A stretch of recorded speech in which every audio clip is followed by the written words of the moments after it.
They will never admit it to your face, but they keep records on people like you.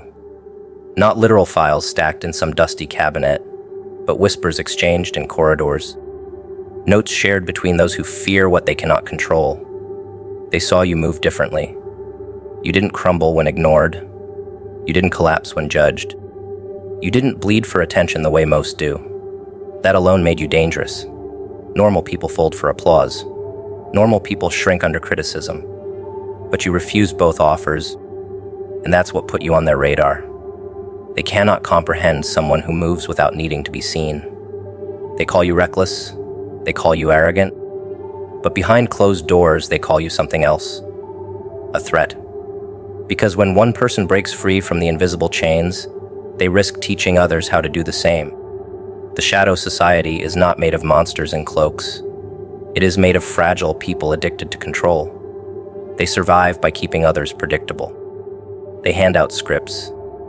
This is how you should talk. This is how you should behave. This is what success should look like.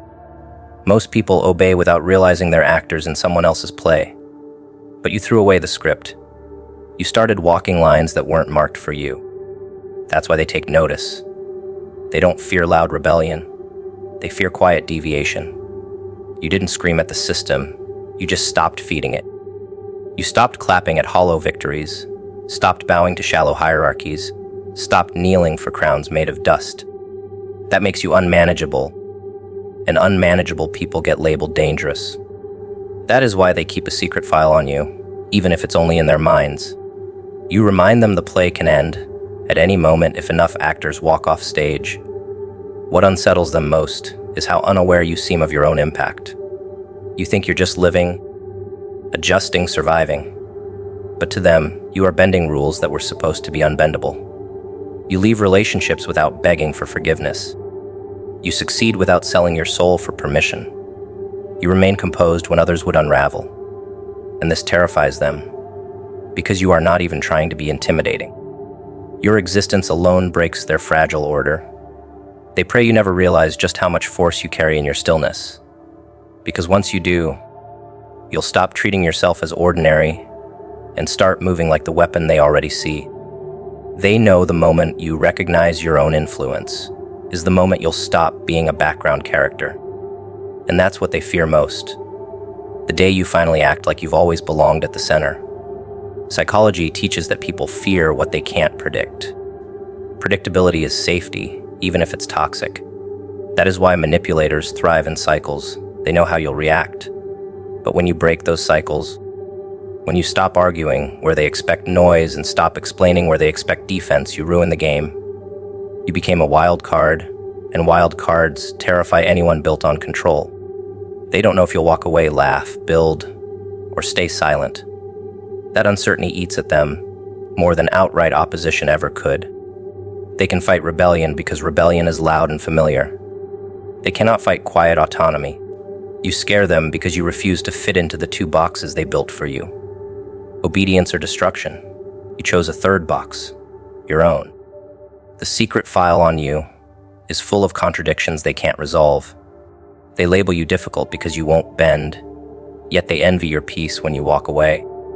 They call you arrogant because you set boundaries, yet they copy your confidence in private.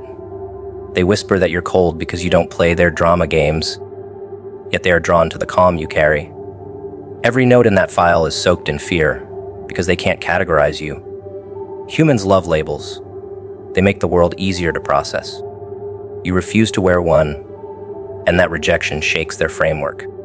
The more you confuse them, the more they write, the bigger the file grows. They think the file is their way of keeping track, but really it's proof of how obsessed they are with you. You do not need to chase revenge. You do not need to hunt them down or expose them. The file itself is victory. It proves they are already consumed by you while you stay free. They are documenting what they cannot defeat. That means you've already won. The real work is not to prove them wrong, but to keep proving yourself right. To wake up, to stay consistent, to hold your standards like steel, to build a life so strong it outlives their whispers. The shadow society survives on distraction. They want you to stare back at them so you forget your own mission. Don't.